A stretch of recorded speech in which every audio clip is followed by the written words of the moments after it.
So for today, we're talking about 7 really important functions that you have to know, and their domains and ranges. And I know you don't know what all of that means right now, but for right now, would you just copy this? And these are sketches. They are not like perfect graphs. And that is got to be better than that, though. A straight line that goes right through the origin. Does anybody know the name of that equation? Because that's one of the basic, most simple functions of all. Hint, they all start with y equals. What do you think that one is? Yes? 1x equals 0. And that's true, but I'm just going to call it x. 1x is the same as x, right? And plus 0 is not necessary, but it wouldn't be wrong. I would have totally taken it. Y equals x. All right, now, here's the part that you don't know at all. Domain and range. So I actually think it's easier to explain domain and range on a different function than this. I don't think it'll make as much sense on this one. So we'll come back to this one in a second. Now, you're going to need room, so like give yourself plenty of room here. We're going to go make another one. And this is another classic function. It's y equals the square root of x. And I doubt that you've learned this one yet, but it kind of looks like that. And I want to talk you through why it looks like that. If I put in x is 0, I put a 0 right here. Can you do square root of 0? Yes, square root of 0 is just 0. That's why 0, 0 is a point that's on this graph. It's right there. If I put a 1 in for x, can I do the square root of 1? Yeah, the square root of 1 is 1. So 1 comma 1 is on this graph. Well, why does it like level off so much? Because if I put in a 9, for instance, what's the square root of 9? 3. And so the point 9 comma 3 is on this graph. So that's how that graph looks. Now, what's one thing you cannot put into a square root? Negatives. And that is exactly what domain is. Everybody underneath, in this area here, write domain. Domain, the definition of domain, I'm not big on having you memorize definitions, but definition of domain would be whatever you can put into a function safely. I'll give you this example. For human beings, most of you guys, I can safely feed you a peanut. You just eat it and you might even like it. And other kids, they're allergic. Functions can be allergic to numbers. In this case, for instance, this square root, you can't feed it negative numbers. And so it's like a list of what you can safely feed the function. Here's how you do it. You say 0 to infinity, and then you put a bracket on the 0, and that means it can safely eat a 0, and a parenthesis on the infinity because you can't feed it infinity. Because why? Because infinity is not a real thing. You can never get to it. You can't take that number and put it in. Infinity is something you can get close to, but you can never get there. It's always running away from you. Now, I know this is complicated. You've never seen this notation before. This is called interval notation. But these functions, I'm telling you, you have to know not only these functions, the 7 that I'm going to tell you today, they're going to teach you 5 more of them in pre-calc. So you'll end up with 12 functions that you have mastered by the time you're out of pre-calc.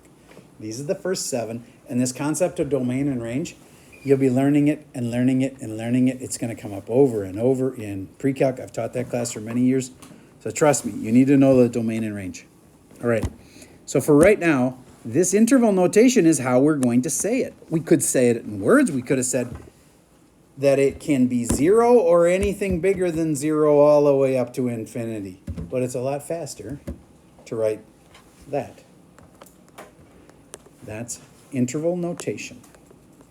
Okay, now, the domain is what x's you can safely feed the function. And we can't give it negatives. So, back here, do you get, I can put negative numbers in if I want to? I can put in positives or negatives. I can put in 0. I can put in anything. So the domain of this thing is what you can safely feed the function, like what x's, and how do you say everything?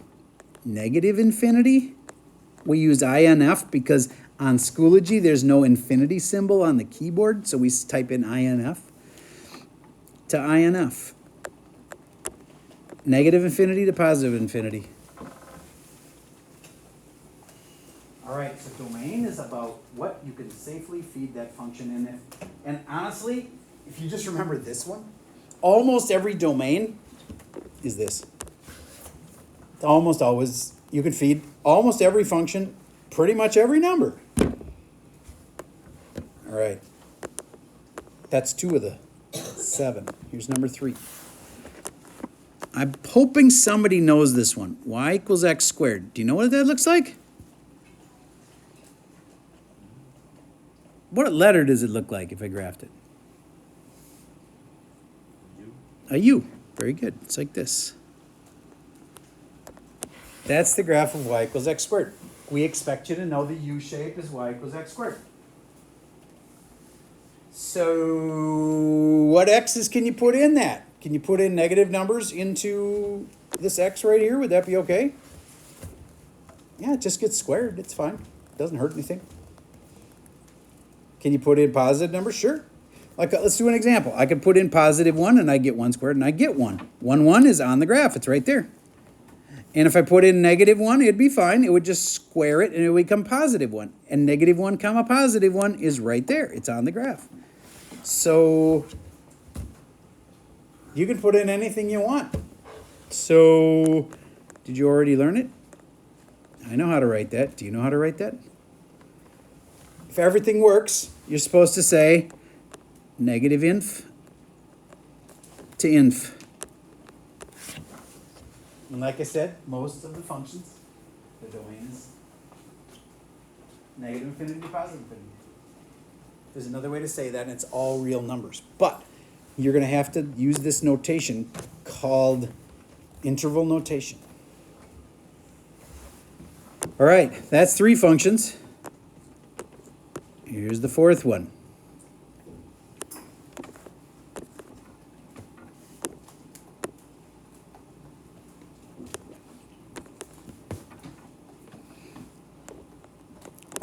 Obviously, there's an x, but it's not y equals x. That'd be a straight line. What do you think this one is? It's not x to the second. We just did that a second ago. Yes. X cubed. And now, write domain, and right under it, I hope you don't need me anymore. What's the domain of this function?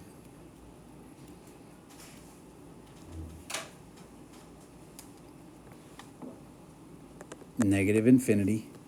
And why is there parentheses around the infinities? Because you can't put them in. Infinity itself is not a real thing, so it's a parenthesis. That's why. Okay. Next one.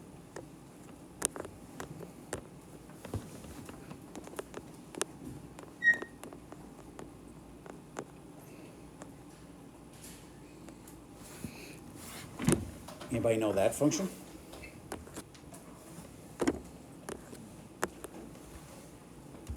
It's a circle at the center with a radius of 1. X squared plus y squared equals, and it's like that's an r. It's like r squared, except I gave it a radius of 1. X squared plus y squared equals 1 squared is the circle.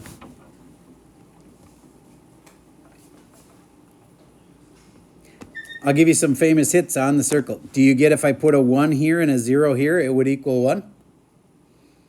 So 1 comma 0, boom, it's on the circle. How about if I did 0 and then 1? It would equal 1, wouldn't it? So 0, 1 works. 0, 1 is right there. See where this is going? What if I put in 0 and negative 1? Wouldn't the squaring turn it back to positive 1? And so it works, right? So 0 comma 1 is down here. And all the weird little decimals in between work too. If I could put a negative 1 here and a 0 here, and that would be this spot. Okay, so moral of the story, that is the circle, and now it's domain and range. This one you have to think through more.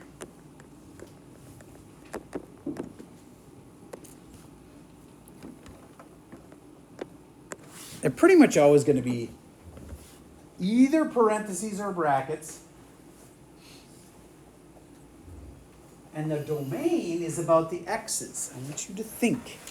If this is the x values, the domain goes between here and here, and that's the furthest it ever goes. The circle never will go further left or right than that. So,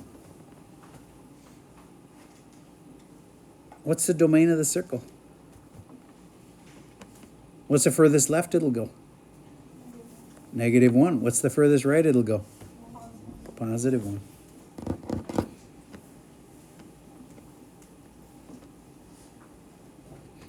Yes? Since it can be -1 and 1, though, should those be brackets? Yes, very good.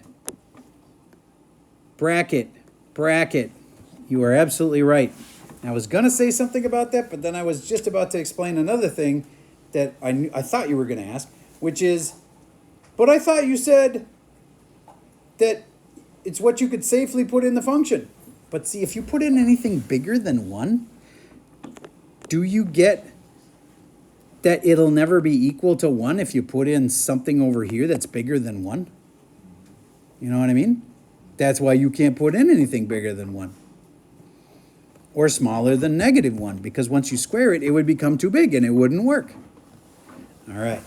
So that one's one of the weirder domains. All right. So far we have learned, just a quick review, the simplest function of all, straight line, domain was everything. Square root, a little weirder domain. It went from 0 to infinity because you can't put in negative numbers. This one, the classic quadratic function, makes a U-shape, also called a parabola. Its domain, how far does it go left and right? It goes forever in both directions. If you let it run, it'll go forever, and therefore its domain is everything. This one, x to the third. All right, there's only a couple more. Anybody know this one?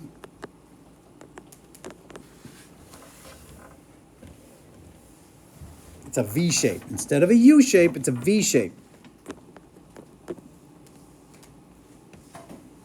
Absolute value of x.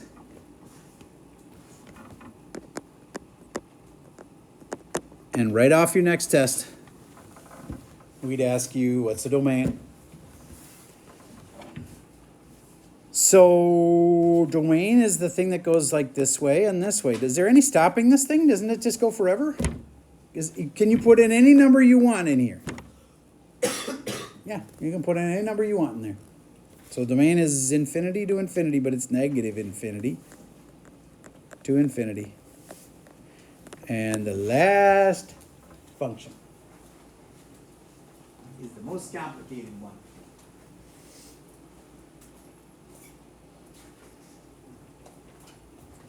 And that is y equals 1 over x. I think at some point somebody showed this to you, because I last hour, and quite a few people felt like they had seen this before somewhere. There's an asymptote here, there's an asymptote here, and then the graph goes through the point 1, 1, but it gets closer and closer to the asymptotes but never touches them in both directions. And then same thing happens here. It gets closer and closer but doesn't touch it, and it gets closer and closer but doesn't touch it there either. There's your graph of 1 over x.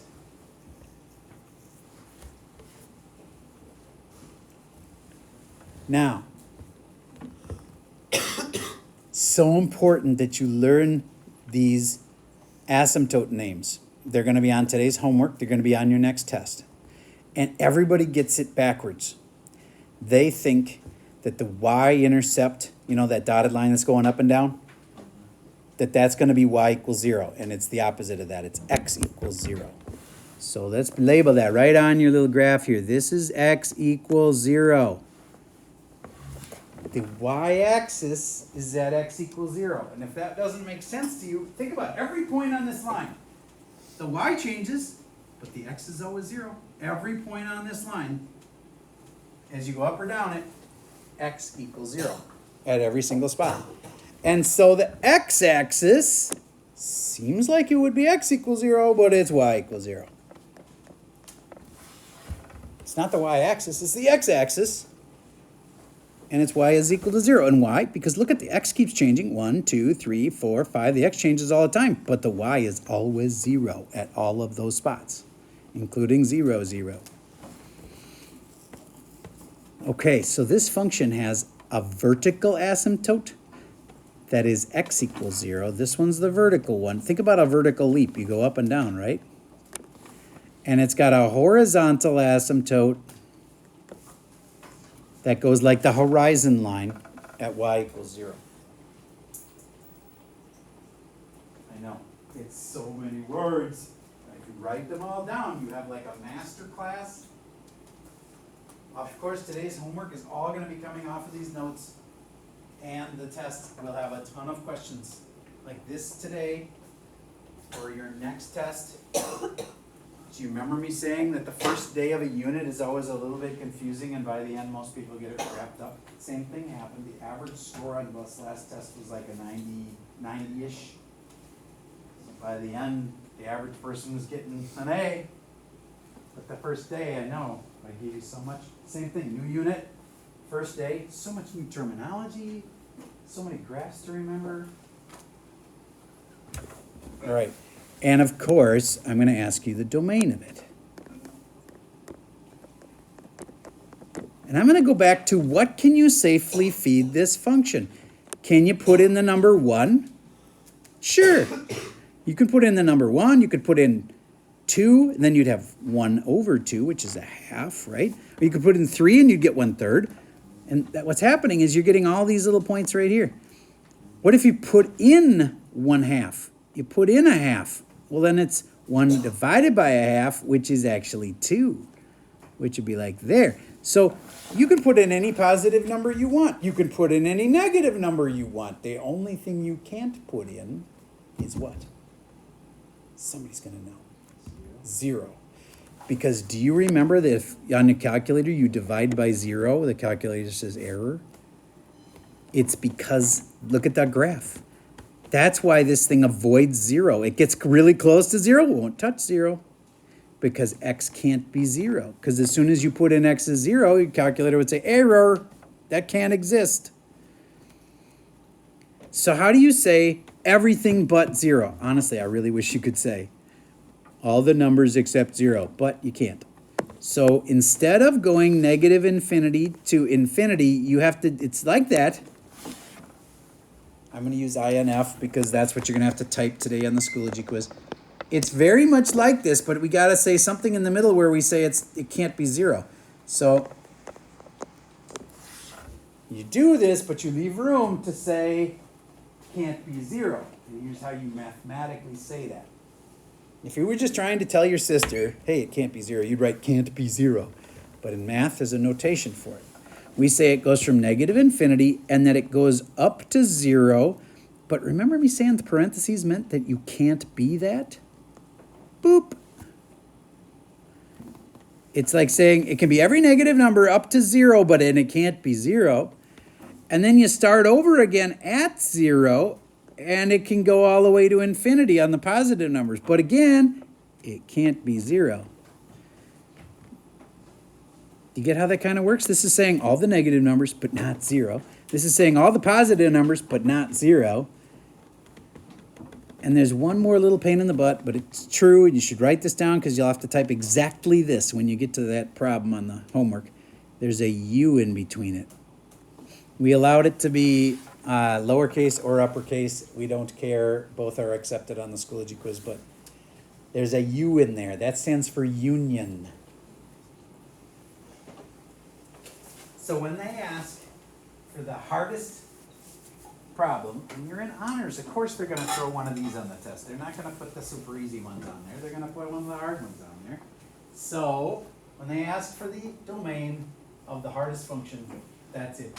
Because you got to kind of say everything but 0, and this is how you say everything but 0. if I even just messed up a bracket and I put a bracket right here, I'd be saying it can be 0. And that would be wrong, because on one side you're saying it can't be 0. Over here you're saying it can be 0.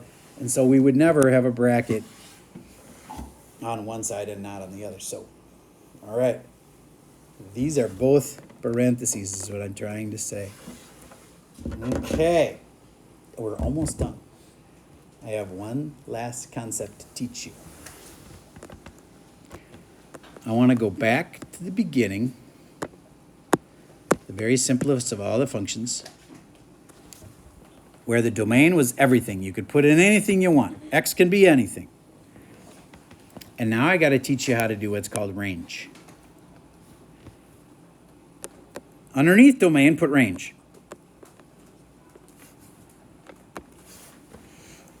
And you do the same basic thing. You put parentheses and a comma, and a lot of times it's infinities. So how you do range is, instead of saying, what can I put in the function, it's what points come out of the function. And if domain's about the x, then the range is about the y's. So I think the best way to think of range is, how low does it go to how high does it go? So look at this y equals x function. If you let it run in both directions, how low will it go? Say it if you know it. Good. But low infinity would be negative infinity. And can you touch negative infinity? No. So it's parenthesis. And how high will it go? Positive infinity. And you can't touch it, so you put parentheses. Same exact notation. The parentheses and the brackets and the comma in the middle. All right, I know this is intense. Super intense. Okay, look at this one. Find your square root graph. Yes, question? On the last problem, how would y be able to equal 0 though? Like, you would not have to do... Look at it. Oh, you switched. Look at it. Sorry. Oh, okay, yes. We were on this one. I hear you. If we were on that other graph, the 1 over x, it couldn't be 0, and you're exactly right. But we were on the y equals x graph. Now we're going to be on the y equals the square root graph. Domain. How low, or sorry, range. How low to how high? What's the lowest this goes? And don't say negative infinity, because it does not. 0. And can it be 0? Yes. Bracket 0, comma, how high does it go? If you let it run, is there some number it just can't go any higher than that? No, it goes to infinity. And you can't touch infinity, so parentheses. Whew, that's a lot. I promise you, by the end, the brackets and the parentheses things, you'll have those. That won't be a problem. They're still tricky ones, but by the time we take the test, you'll have the brackets and the parentheses stuff down. Domain still is hard for people. It's just hard concept. All right. Let's go to this one, the x to the third graph. And for range, what's the question you're asking yourself again? How low does this go? Negative infinity. How high does it go? Infinity. And like I said before, if you were not sure, memorize negative infinity to positive infinity, because it's usually the answer. Comes up a lot. How about the parabola, this guy? For range, how low does it go? 0. How high does it go? Infinity. And then the only hard part is, does it touch 0? Yep. Bracket.